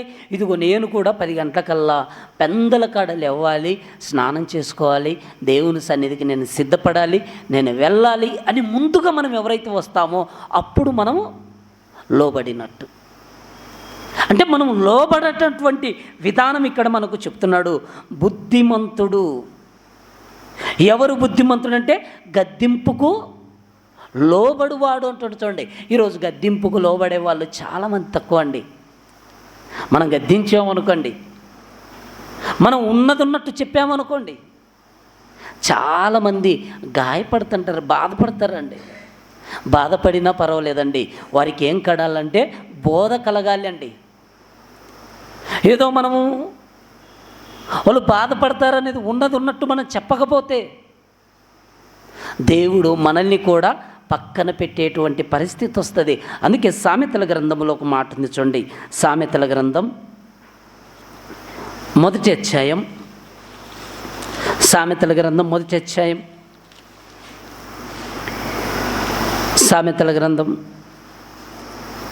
1వ అధ్యాయం 23వ వచనాన్ని చూడండి. నా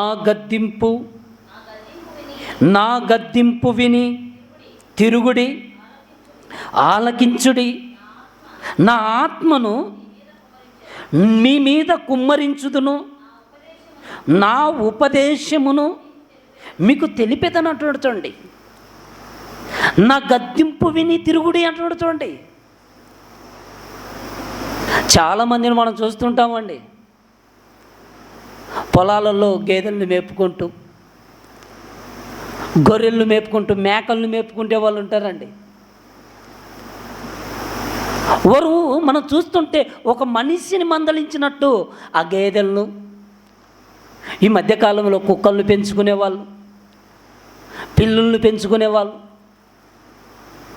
ఎలా అంటే ఒక పేరు పెట్టి ఒక మనిషితో, ఒక మనిషిని గద్దించినట్టు జంతువులనే గద్దించి తన వైపుకు తిప్పుకునే పరిస్థితి కనబడుతుంది. ఇప్పుడు దేవుడు అంటున్నాడు, నా గద్దింపు విని తిరుగుడి, ఆలకించుడి, నా ఆత్మను మీ మీద కుమ్మరించుదును, నా ఉపదేశమును మీకు తెలిపేదను అంటున్నాడు. చూడండి, దేవుడేమో తెలియచేయాలనుకుంటున్నాడు. నశించిపోతున్నటువంటి మానవాళికి దేవుడేమో ఉపదేశమును తెలపాలనుకుంటున్నాడు, చక్కటి మార్గమును తెలియచేయాలనుకుంటున్నాడు. కానీ మనిషి అనుకుంటున్నాడు, మాకొద్దు, దేవుడి గద్దింపొద్దు, దేవుడి మార్గం వద్దు, మేము దేవుని ఎరుగుదుము అని తీర్పుపత్రికలు మనం చదువుకున్నాం కదా. వారు దేవుని ఎరుగుదుమని చెప్పుకుందరు కానీ అసహ్యులను, అవిధేయులను, ప్రతి సత్కార్యమందు భ్రష్టులయ్యుండి తాము దేవుని ఎరగమన్నట్టు ఉన్నారు అంటాడండి. అందుకేనండి విశ్వాస విషయములో కఠినముగా వారిని గద్దించాలని పౌలు గారు తీతుకు పత్రికను రాస్తూ తెలియచేస్తున్నాడు. ఈరోజు దేవుడు మనతో మాట్లాడుతున్న ఈ మాటలను బట్టి మనం ఏం చేయాలంటే, మనం కూడా దేవుడికి సమయాన్ని ఇవ్వాలండి. మనం దేవుని సన్నిధిలో సమయాన్ని గడపాలి. అలా గడిపితే మనం ధన్యులమండి. ఇంకొక మాట చూడండి, ప్రసంగి గ్రంథం 7వ అధ్యాయం 5వ వచనం. ప్రసంగి గ్రంథం 7వ అధ్యాయం 5వ వచనం.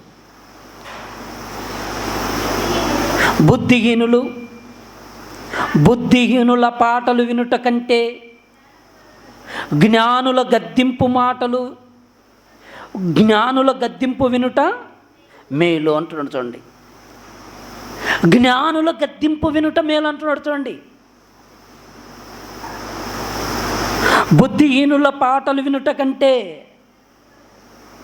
జ్ఞానుల గద్దింపు వినుట మేలు అంటున్నాడు. చూడండి, మనకు గద్దింపు మేళ, పాటలు వినటం మేళ చెప్పండి. పాటలు వింటూ మనం ఎలా ఉంటామంటే హాయిగా మనం నిద్రపోతామండి. మనకు గద్దింపు వచ్చిందనుకోండి, మనకి ఏమొస్తుందంటే బాధ వచ్చేస్తుంది, వేదన వచ్చేస్తుంది, రోదన వచ్చేస్తుంది, బాధ వచ్చేసి ఏడుపు వచ్చేస్తుంది, కన్నీళ్ళు వచ్చేస్తున్నాయి మనకు. కానీ ఇక్కడ అంటున్నాడు, సొలొమోను చెప్తున్నాడండి, జ్ఞానుల గద్దింపు వినుట మేలు. మనం గద్దించబడితే మన జీవితం అనేది సరిదిద్దపడుతుందండి. మనం ఎప్పుడైతే గద్దింపబడతామో, మనం ఎప్పుడైతే మన జీవితాలను సరిచేసుకోవటానికి అవకాశం ఉంది. కానీ చాలామంది ఏమనుకుంటారంటే, నువ్వు గద్దిస్తావండి, నువ్వు కఠినంగా మాట్లాడతావంటే దేవుడు ఏమిటండి? దేవుడు చెప్పమన్నది మనం చెప్పడానికి ఇక్కడ ఉన్నామండి. మనుషులకు ఉపదేశించాలి, చక్కటి మార్గమును వారికి బోధించాలి. ఆ బోధన ప్రకారం ప్రతి మనిషి నడుచుకోవాలి. అలా నడుచుకోవటానికి మనం అందరం సిద్ధపడాలంటే మనం ఏమంటామంటే, ఇదిగో మాకు గద్దింపొద్దు, మమ్మల్ని బుజ్జగించు, మేము పాపం చేస్తూనే ఉంటాము, మేము దేవుని యొక్క సన్మార్గములో నడవమన్నటువంటి స్థితిలో ఉన్నప్పుడు దేవుడు ఎందుకు పంపించాడు చెప్పండి? నోవాహును చెడిపోయిన సమాజం మధ్యలోనికి పంపించి, ఇదిగో రాబోతున్నటువంటి ఆ ప్రళయము నుంచి మీరు తప్పింపబడాలంటే దేవుని వైపు తిరగమని ఆ రోజు ఆయన హెచ్చరించాడు. ఈరోజు ఎందరినో సేవకులను ఈరోజు పంపించాడు. చివరికి ఒక మాట చూద్దామండి, యోబు గ్రంథం 6వ అధ్యాయం, యోబు గ్రంథం 6వ అధ్యాయం 25వ వచనాన్ని చూడండి.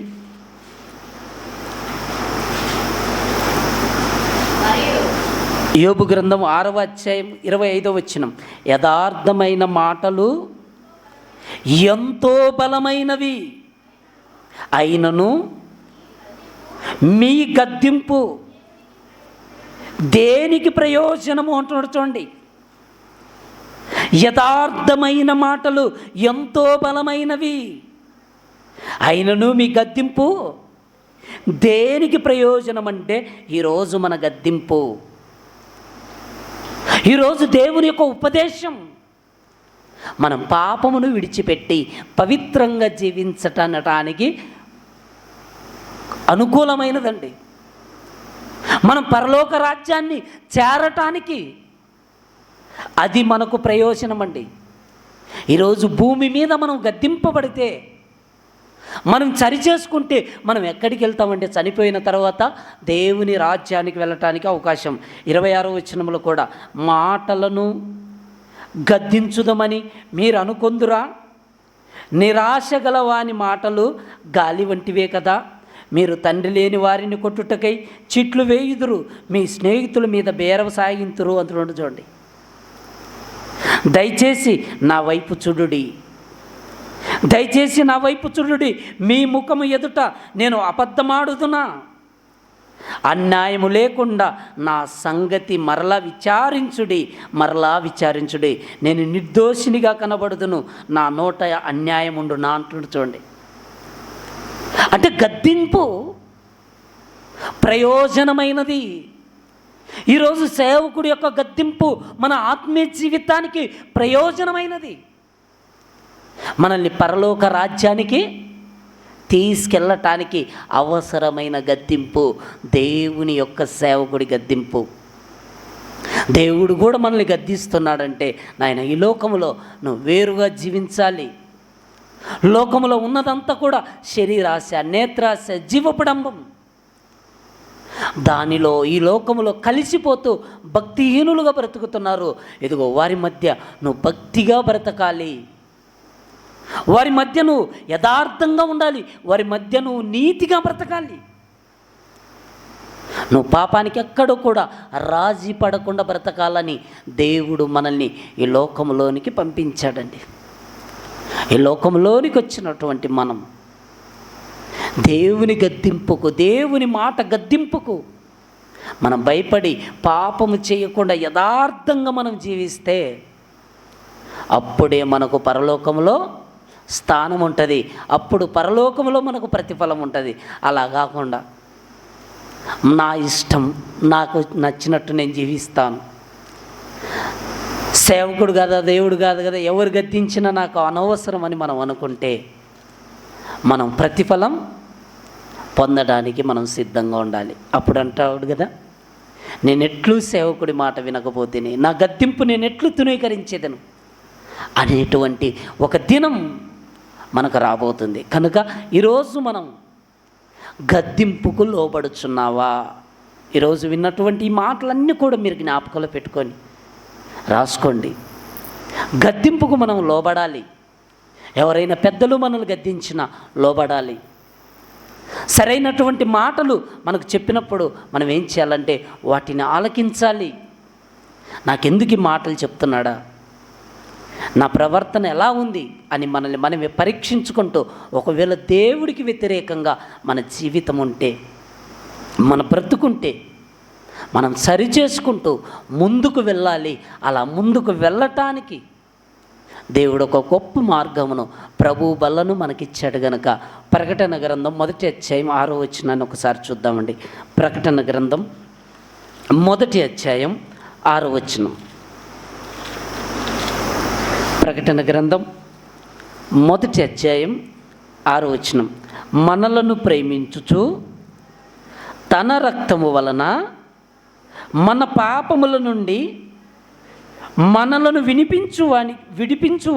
విడిపించిన వానికి మహిమయు ప్రభావమును యుగ యుగములు కలుగునుగాక. ఆమేన్. ఆయన మనలను తన తండ్రి యగు దేవునికి ఒక రాజ్యముగాను యాజకులుగాను చేశాడంట. చూడండి, మనలను ప్రేమించుచు తన రక్తం వలన మన పాపములను కడిగాడంట. చూడండి, మనలను ప్రేమించుచు తన రక్తం వలన మనల్ని కడిగి మనల్ని దేవునికి ఒక రాజ్యముగా యేసుక్రీస్తు ప్రభుల వారు చేశారంటండి. మనల్ని అందుకే ఈరోజు ఆయన సంఘములో చేర్చబడిన మనం, సంఘములో కూడుకున్నటువంటి మనం ప్రభు యొక్క శరీరాన్ని, రక్తాన్ని మనం జ్ఞాపకం చేసుకుంటూ ఆయన గద్దించేటువంటి ఆ మాటలకు లోబడి పరలోకం వైపు మనమందరం కూడా వెళ్ళటానికి సిద్ధపడదాం. దేవుడి మాటలు దీవించునుగాక. తల్లు వంచినట్టయితే చిన్న ప్రార్థన చేసుకుందాం. మమ్మల్ని మిక్కిలిగా ప్రేమించిన మా కన్న తండ్రి, నీ మహోన్నతమైన నామానికి కృతజ్ఞతలు. దేవా, ఈ దినమున తండ్రి నీ సన్నిధిలో ప్రభువా నీ పిల్లలముగా చేరి మీ గద్దింపుకు తండ్రి మేము లోబడాలని,